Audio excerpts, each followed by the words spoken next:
What's up guys, Champ here. Today I got for you another Black Ops 3 gameplay. It's not me playing in the background. This once again is Mr. COD, and I think I'm going to be making this a weekly thing because he gets so many good gameplays and I'm going to be able to share at least once a week, possibly twice. What we got here today is a little nuketown uplink, and he's using the Cuda with the silencer and fast mags. He's going to play with the Cuda for a little bit, and then he's going to switch it up because he realizes the other team is just completely rushing him. Look how they all are just jumping right into the window there. He winds up being the only one out in the middle so many times that he decides, I'm just going to put on my dingo, sit back, and see what happens. And a lot happens. He ends up catching a nuclear in this game, sitting back with that dingo, just messing the enemy up. See, he's a smart player, and he realizes even though he's got really good gun skill and he's very aware in this game, he can't go and fight 1-on-6 every time, especially if the other team's pretty good. And these guys are not bad players. He just is a better player, and he's a smarter player, and he's going to prove that in the upcoming play.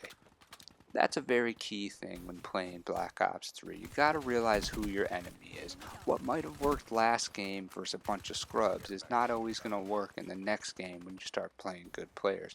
Especially if you're like me and him. Me and him play a lot of solo games. If we're not playing solo, it's basically just two of us playing.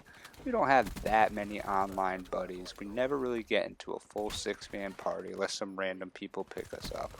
And that's rare because most of the time we're just like, nah, we're not going to join. We usually do pretty well with just the two of us. We don't need the other 4 players. Most of the time, if there's 4 players, they're just going to be hogging your kills anyways, and the games become real stale and just not fun. I'm not really much of a spawn trapper. That is not fun to me. I'd rather go out and get my kills the hard way. Besides, the whole point of playing a game is to have fun. So if you're in a 6-man party just fighting over kills, I mean, how much fun can you really be having? Yeah, you're dominating the other team every time. You're never getting spawn trapped, you're actually just doing the spawn trapping, but it's not that much fun. And if I'm not having fun, I'm not playing. So I like to go out and just do what makes me happy in this game. That's just rushing the enemy, trying to get as many kills as I can, getting my streaks. That's the main part of this game to me, is just going out and getting my streaks. If I don't get my streaks, I consider that a bad game. I usually run pretty high streaks. I mean, my favorite setup for Nuketown is usually the Hater, the Wraith, and the Raps. And I feel like it's a bad game if I don't get those at least one time in the game. But that's just me. I mean, everybody has different standards, and don't get hung up on my standards. You play to your level, and you'll do better that way. If you're not the type of guy that goes on and gets 10 kill streaks, 15 kill streaks every game, then when you're playing Nuketown, you probably should just run something like Cerberus, Sentry Gun, maybe Lightning Strike, Talon at the most. Sometimes those streaks can get you just as much kills, especially if you go into that Cerberus. That's a little key in this Nuketown. A little hidden treasure on the Nuketown map is you throw your Cerberus out, go put yourself in the back of the map, then get in that Cerberus. If the other team doesn't know how to take you out, you are going to destroy them in that Cerberus. I've gotten 50 kills on Nuketown before in a Cerberus. I'm going to go ahead and make another one of those gameplays coming up in the future because I had it saved.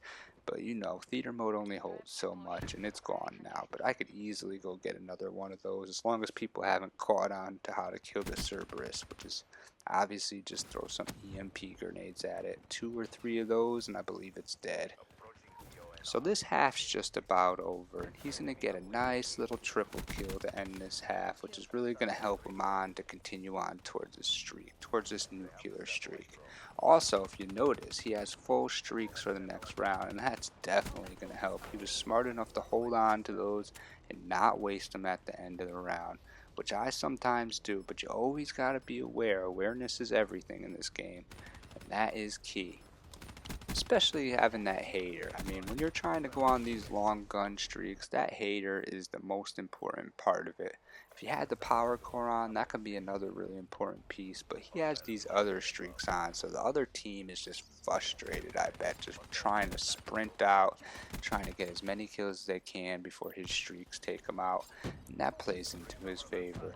Right now he's going to go into the window a little, and that's a smart play. If you're trying to keep your gun streak alive on Nuketown, the windows are the safest place, the highest point in the map, and just the best place to just kind of sit back and let them come to you.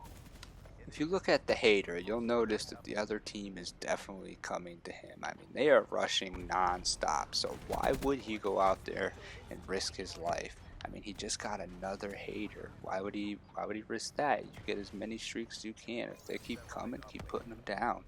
Look at that. He just threw his wraps out. They're still dropping down. And now he's got another set of wraps he's about to pick up. He ends up finishing this game 94-13. The only bad thing about this gameplay is I do have to cut it a little bit short because I had to go into his account, then go into his theater mode to get it, and the game was cut short. It cut short about, I think it ends at 89-12, but he does go 93-14 at this end of the game. You didn't really miss much. You got to see the good part. The good part is right here when he's on his 30 gun streak going for that nuclear. For those of you that don't know about this dingo class setup, this gun is an amazing gun. Very underestimated gun in this game. A lot of people think light machine gun, oh it must suck, because that's kind of how it was in previous Call of Duties. But in this Call of Duty, you don't take that much of a movement damage just by having the dingo on. So you're not moving that much slower with the dingo than you are with an assault rifle.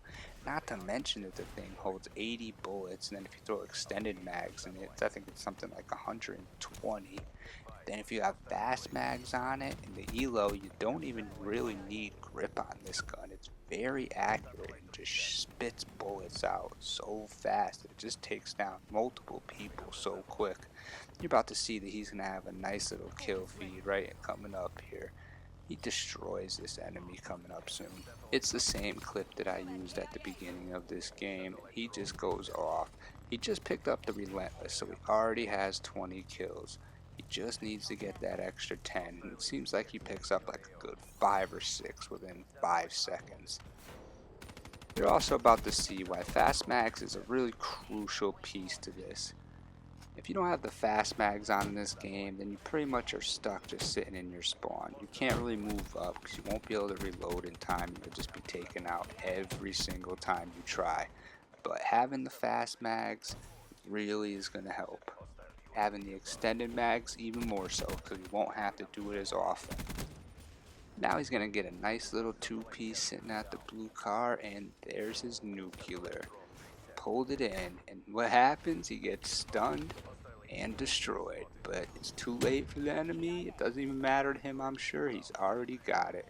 This gameplay is coming to an end. It does get cut off a little bit, like I said.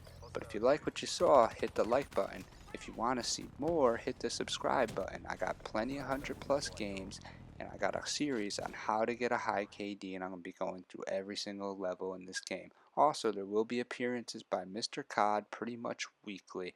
And if you look in the background, I got over 12,000 crypto keys. And eventually, we will be doing a supply drop opening. So, this has been Champ at Champ Gaming. Come see me.